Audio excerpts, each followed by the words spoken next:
ยืนตรงเคารพธงชาติด้วยความภาคภูมิใจในเอกราชและความเสียสละของบรรพบุรุษไทยประเทศไทยรวมและเชื้อชาติไทยเป็นประชารัฐผ้าไทยของไทยทุกส่วนอยู่ดำรงคงไว้ได้ทั้งมวลด้วยแค่ล้วนหมายรักษาพันธิตไทยนิรักสงบแต่ถึงรบไม่กล้าเอกราชจะไม่ให้ใครคุมขีสละเลือดทุกอย่างเป็นชาติทะเลพระดวงประเทศชาติไทยทวีมีชัยชโย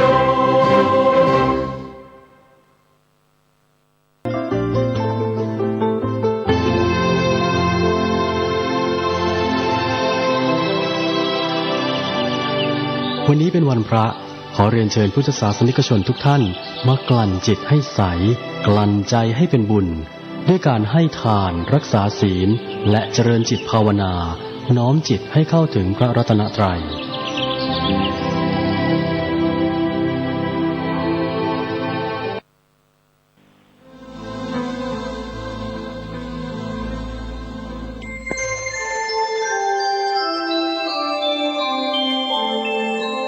ขณะนี้ท่านกำลังฟังสถานีวิทยุกระจายเสียง FM 104.5 เมกะเฮิรตซ์ถ้าจะดูข้าราชการดูที่ไหนดูที่ใจมีธรรมประจำจิตหนึ่งอดทนยิ้มแย้มแจ่มเป็นนิจสองมีคิดริเริ่มเสริมตื่นตัวสามเป็นผู้ขยันหมั่นราชกิจสี่พินิจทำงานการจนทั่วห้ามีเมตตาธรรมประจำตัวหกตรวจทั่วงานที่ทำจำเริญเอ่ยขอถวายความนอบน้อมแด่พระรัตนตรัยมีพระพุทธเจ้าเป็นต้นขอถวายความเคารพพระมหาเถระพระเถรานุเถระเจ้าคณะพระสังฆาธิการทั่วโลกมีพระเดชพระคุณพระธรรมเสนาบดีเจ้าคณะภาค7วัดพระธาตุดอยสุเทพเป็นต้นและขออำนวยพรแด่ท่านผู้ฟังท่านผู้ชมสาธุชนพุทธบริษัททั้งหลายวันนี้รายการพระไตรปิฎกลอยฟ้าของวัดพระธาตุดอยสุเทพออกอากาศทางสถานีวิทยุ5แห่งมีสถานีวิทยุพระพุทธศาสนาแห่งชาติและจริยธรรมวัดพระธาตุดอยสุเทพระบบ FM 96 เมกะเฮิรตซ์มีพ่อครูวันลบนามวงพรหมเป็นผู้อำนวยการอาจารย์พระมหาประสิทธิ์ประสาธิโกเป็นหัวหน้าสถานีและอาตมภาพพระครูปริยัติยานุศาสตร์เป็นผู้บรรยายเป็นประจำวันศุกร์เสาร์เดี๋ยวเป็นประจำทุกวันเวลา5 ทุ่มถึงเที่ยงคืน2สถานีวิทยุสสววัดฝายหินมีพระครูสมุวิชวัตรวรกิจโจเป็นผู้อำนวยการนำออกอากาศเวลา 8-9 นาฬิกาวันจันทร์ถึงวันศุกร์3สถานีวิทยุคลื่นสีขาวเพื่อชาวประชา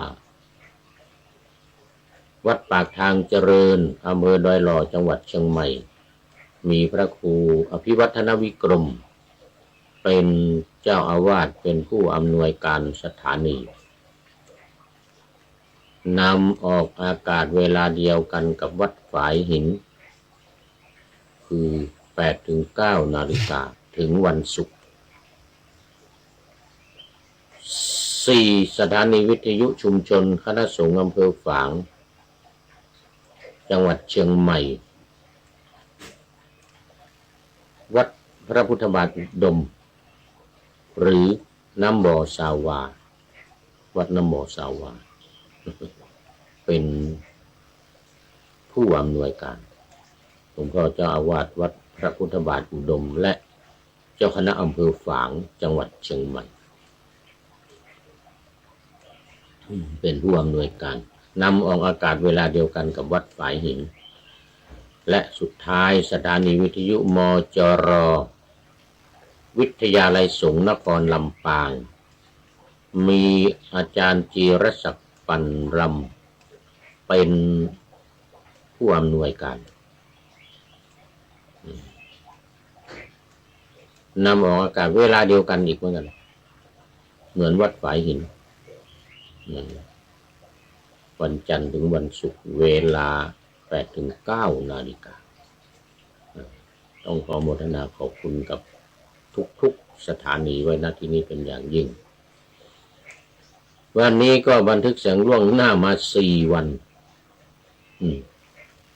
รายการก็คงจะออกโน้นในวันที่24ดังนั้นท่านผู้ฟังทางวิทยุถ้าได้ยินการได้ยินเรื่องราวอะไรที่มันนานมาแล้วหรือมันผ่านมาแล้วก็ต้องขออภัยเพราะว่าบันทึกเสียงล่วงหน้ามา 3-4 วัน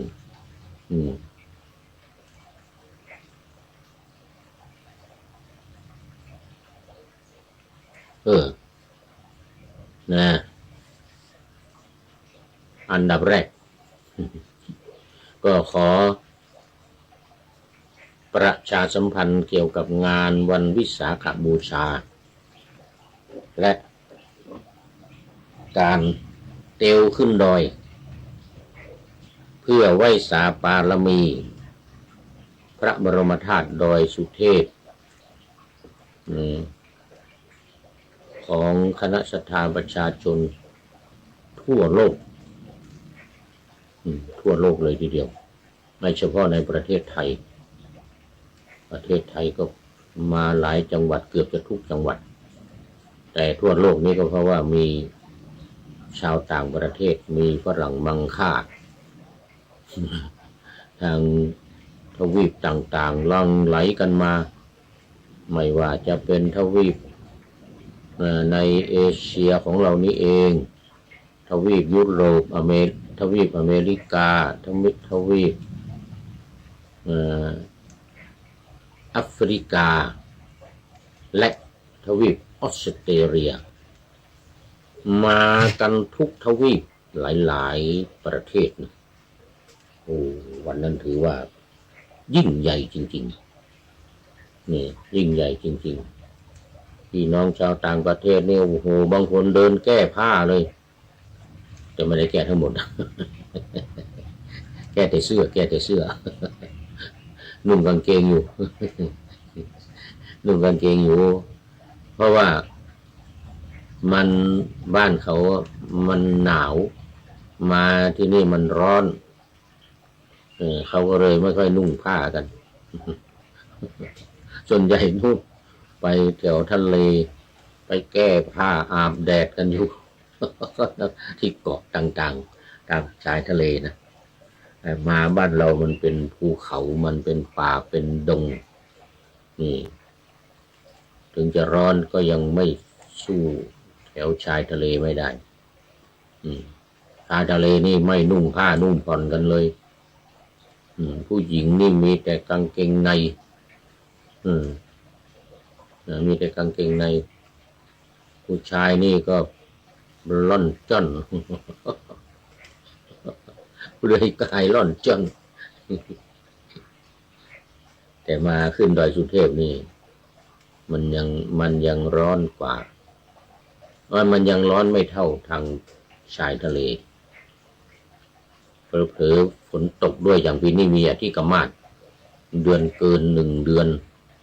เนี่ยเห็นไหมมาวิสาขบูชานี่เดือน9เหนือเดือน7ของภาคกลางตามปกติจะเป็นเดือน8ภาคเหนือแล้วก็เดือน6ของภาคกลางเนี่ยจะเป็นวันวิสาขบูชานะเดือน6คำว่าวิสาขก็แปลว่า6 บูชาในวันเพ็ญเดือน6คราวนี้มีอธิกมาศก็เลยเลื่อนมา1 เดือน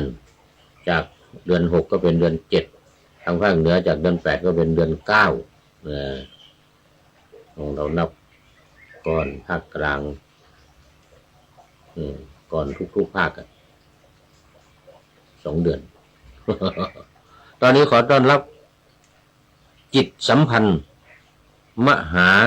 วิจิตรพันธ์โอ้อันนี้นานเนนมเนกาเลโอ้นานมาแล้วเป็น FC เก่าจิตสัมพันธ์นี่นะโอ้ลืมไปแล้วนี่ว่าอยู่ที่ไหนยังไงจิตสัมพันธ์มหาวิจิตรเป็นพระมหาวิจิตรพันธ์โอ้โหต้องขออภัยวัดไหนยังไงต้องขออภัยมันลืมไปแล้วเพราะว่าเข้ามานานละเข้ามานานแล้วนานเนกาเลเป็น FC เก่าแก่แต่วันนี้มาเป็นเขาเรียกว่าอาชิกกัลยาณัง มีความงามในเบื้องต้นโอ้มีสีขาวๆเป็นฆราวาสหรือเปล่ากางเกงเป็นฆราวาสหรือเปล่าไม่แน่ใจนะจิรพันธ์มหาวิจิตรพันธ์เป็นฆราวาสก็น่าจะเป็นผู้ชายเป็นอาทิกัลยาโนเป็นผู้มีความงามในเบื้องต้น เอาเราก็ตามมาด้วยอาจารย์สุรศักดิ์พรหมศรีอันนี้จาก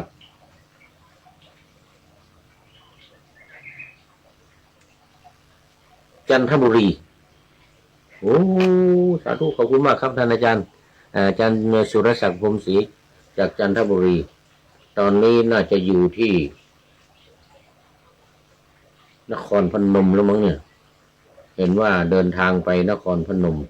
หรือจังหวัดใดจังหวัดหนึ่งเห็นลงเฟซเมื่อวันก่อนพร้อมแล้วออกเดินทางว่ากันนะ โอ้โหเป็นอาทิกัลยาโนเหมือนกันขอบคุณมากครับผมแล้วก็คุณโยมเพทายสุวรรณสิงหราชเป็นอาทิกัลยาโนเหมือนกันมีความงามในเบื้องต้นได้แก่ศีลนะหมายถึงศีลโอ้ทุกรูปทุกท่านเป็นผู้มีศีลเป็นเบื้องต้นมีศีลบริสุทธิ์มีศีลไม่ด่างไม่พร้อยโอ้นี่เราว่ามีศีลมีความงามคือศีลโมทนาเป็นอย่างยิ่งนะวันนี้มาตั้งแต่ไก่ไม่โหสุริโยยังไม่จับขอบฟ้าอันนี้กำลังปะหน้าธรรมะยังไม่เสร็จ ยังไม่ได้เข้าเนื้อหาสาระของธรรมะยังปะหน้าเรื่องการเดินขึ้นดอยสุเทพในวันที่30นะแล้วก็ตอนเย็น30 ทุ่มครึ่งเริ่มขบวนอัญเชิญน้ำสงฆ์พระราชทานขึ้นสู่บนพระธาตุดอยสุเทพถึงวันที่31ตอนเช้าตี 5และตอนกลางวันก็ทำพิธีสงน้ำพระบรมธาตุด้วยน้ำสงฆ์พระราชทานของพระบาทสมเด็จพระวชิรเกล้าเจ้าอยู่หัวรัชกาลที่10ปีนี้ประจำปี2569นี้เหมือนเดิมเหมือนกับทุกปีที่ผ่านมาแต่วันที่25ถึงวันที่29จะมีพิธีเจริญพระพุทธมนต์สมโภชน้ำสงฆ์พระราชทานนี้เวลา 9:30 นาทีทุกวัน5 วันโดยพระสงฆ์ทรงสมณศักดิ์มีสัญญบัตรพัดยศมาด้วยเพราะว่าจะต้องถวายอดิเรกแก่พระบาทสมเด็จพระเจ้าอยู่หัวพระวชิรเกล้าเจ้าอยู่หัวเก ที่ได้พระราชทานน้ำสงฆ์พระบรมธาตุดอยสุเทพมาเรียกว่าน้ำสงฆ์พระราชทานนะ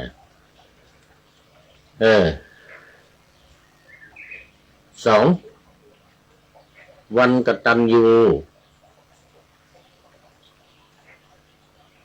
วัดป่าแดงมหาวิหารซึ่งเป็นวันคล้ายวันเกิดของพระเดชพระคุณหลวงพ่อพระครูโคสิทธิ์ปริยัตยาภรณ์หลวงพ่อเจ้าคณะตำบลสุเทพเขต 1เจ้าอาวาสวัดป่าแดงมหาวิหารอดีตรองอธิการบดีมจร.วิทยาเขตเชียงใหม่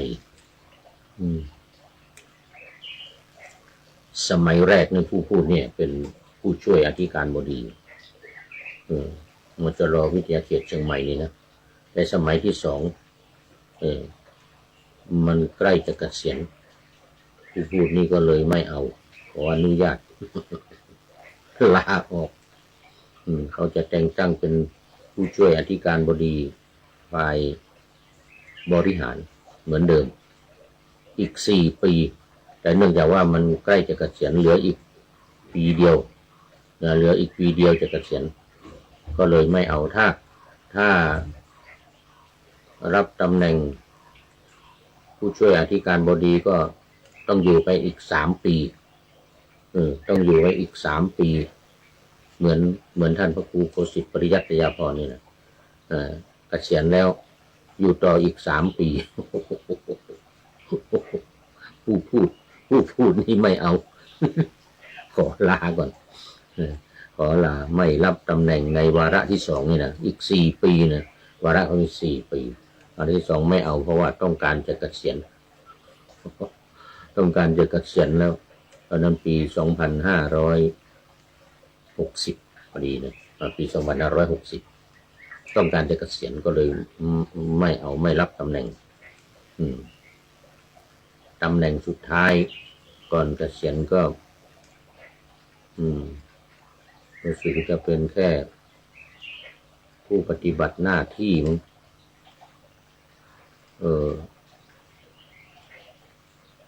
คณะพุทธศาสตร์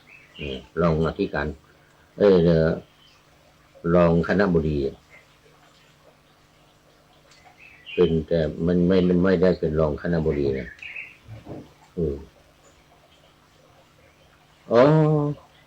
หัวหน้าหลักสูตร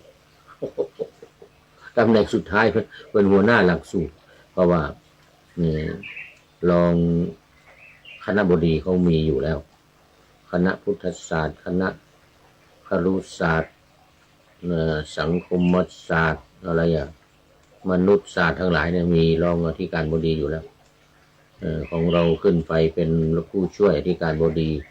แต่ก็ลาออกจากตำแหน่งมาก็เลยเหลือแต่หัวหน้าหลักสูตรหัวหน้าหลักสูตรปรัชญาเป็นหัวหน้าหลักสูตรปรัชญางานเนกาเลมาแล้วเก่าแก่6 7 8 ปีมาแล้ววันนี้เกษียณมานี่9 ปีแล้วเนี่ยปีพุทธศักราช256060นี่69วันนี้ได้ผ่านมาเข้าปีที่10แล้วเนี่ยปีที่10แล้วถ้ายังรับตำแหน่งเป็นผู้ช่วยอธิการบดีก็ต้องอยู่ต่ออีก3 ปีต้องอยู่ต่ออีก3 ปีคนจริงอยู่ต่อ2 ปีนะมันตอนนั้นมันเหลือ2 ปีแต่ว่าอันนี้ต้องอยู่เป็นต้องทำงานอยู่อีก1 ปีมันก็เลยเป็น3 ปีแล้วตอนนี้วิหารไลฟ์มาพูดเรื่องประชาสัมพันธ์วัดป่าแดงมหาวิหารวันที่26นี่ยังไม่ได้บอกวันที่26พฤษภาคมนี้นะในการเจริญพระพุทธมนต์สืบชะตาหลวง ถวายพระเดชพระคุณหลวงพ่อพระครูโกสิทธิปริยัตยาภรณ์พระสงฆ์พระภิกษุสงฆ์สามเณรและคณะสัตยาญาติโยมวัดป่าแดงมหาวิหาร9 นาฬิกาเป็นต้นไปเสร็จแล้วก็มีทักษิณานุปทานอุทิศส่วนกุศลให้แก่บรรพชนของวัดป่าแดงมีพระเจ้าสามฝั่งแกนและพระเจ้าติโลกราชเป็นต้นตอนนี้ขอต้อนรับพระเดชพระคุณหลวงพ่อสุทธิสงึมรำตอนนี้มาเป็นมัชเชกัลยาโนซะแล้วพระเดชพระคุณหลวงพ่ออันนี้มาในถ้ำกลางเป็นผู้ดีมีความงามในถ้ำกลางคือสมาธิก็เอาพระเดชพระคุณหลวงพ่อมาด้วยหัวใจใสๆสีชมพูวันเกิดของผู้พูดมาอำนวยอวยพรวันเกิดเป็นประจำกราบขอบพระคุณพระเดชพระคุณหลวงพ่อเป็นอย่างยิ่งนะแล้วก็เป็นมัชเชกัลยาโนด้วยเป็นผู้มีความงามในเบื้องต้นเป็นผู้มีความงามในถ้ำกลางไม่ได้เรื่องความงามในถ้ำกลางได้แก่สมาธิเป็นผู้ที่ทรงสมาธิมั่นคงเอาละทีนี้มาสู่เนื้อหาสาระของธรรมะก็เลยจะหมดเวลากันแล้วจะหมดเวลากันแล้วนี่นะเรื่องอะไรนี่ยังอยู่ในเรื่องเดิมลาหุละวัตถุกถาลาหุละวัตถุกถา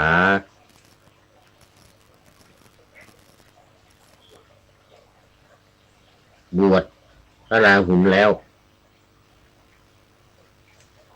พระเจ้าสุโธทนะเสียพระทัยไปขอ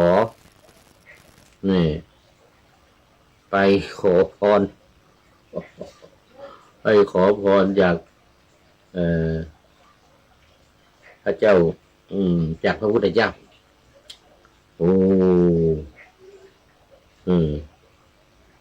คืออยากจะให้ทรงอนุญาตให้ราหุลราชกุมารซึ่งเป็นพระนัดดาหรือยังไงนะเป็นหลานเลยนะของพระเจ้าสุโธทนะเนี่ยนะเพราะว่าไม่มีใครที่จะสืบทอดราชสมบัติหวังราหุลราชกุมารเนี่ยเป็นรัชทายาทที่จะสืบทอดราชบัลลังก์เป็นพระเจ้าแผ่นดินแทนพระองค์เพราะว่าหวังพระพุทธเจ้าเจ้าชายสิทธัตถะเนี่ยเป็นพระเจ้าจักรพรรดิก็ออกบวชออกอภิเนศกรมบวชเสร็จแล้วต่อมาก็มีนันทราชกุมารซึ่งเป็นพระเป็นน้องชายเขาเรียกอะไรพระผู้หญิงกับนิษฐาเนี่ยพระเชษฐะหรือยังไงเนี่ยนะเชษฐะเนี่ยเป็นพี่ชายเนาะเป็นน้องชายของพระพุทธเจ้าเนี่ยว่าจะมั่นหมายแต่งตั้งเป็นราชกุมารเป็นรัชทายาทแล้วจะได้เป็นผู้ครองราชสมบัติในกรุงกบิลพัสสืบต่อจากพระองค์จากพระเจ้าสุโธทนะปรากฏว่าพระพุทธองค์ก็บวชนันทราชกุมารเสียแล้วเหลือความหวังเดียวคือราหุลราชกุมารซึ่งเป็นหลานลูกชาย2 พระองค์ก็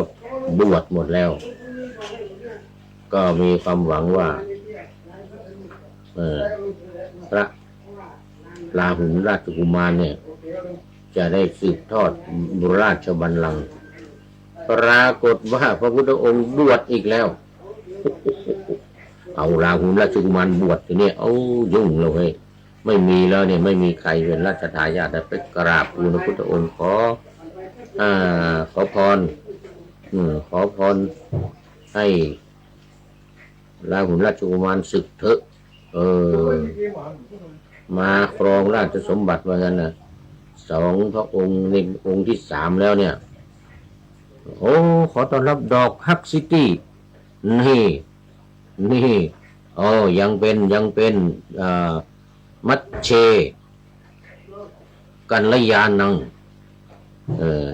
ดอกฮักซิตี้โอ้เป็นพระมัชเชกัลยาโนนะอำเภอสันทรายจังหวัดเชียงใหม่ชื่อวัดลืมไปแล้วลืมชื่อวัดไปแล้วครับขอบคุณมากวันนั้นเจอกันที่ซอยสัพพันยูผมนี่แหละดอกฮักซิตี้ว่างั้นนะ ขอบคุณมากนี่แหละดอกฮักซิตี้ว่างั้นนะ ยังอุตส่าห์ลืมชื่อวัดอารักษ์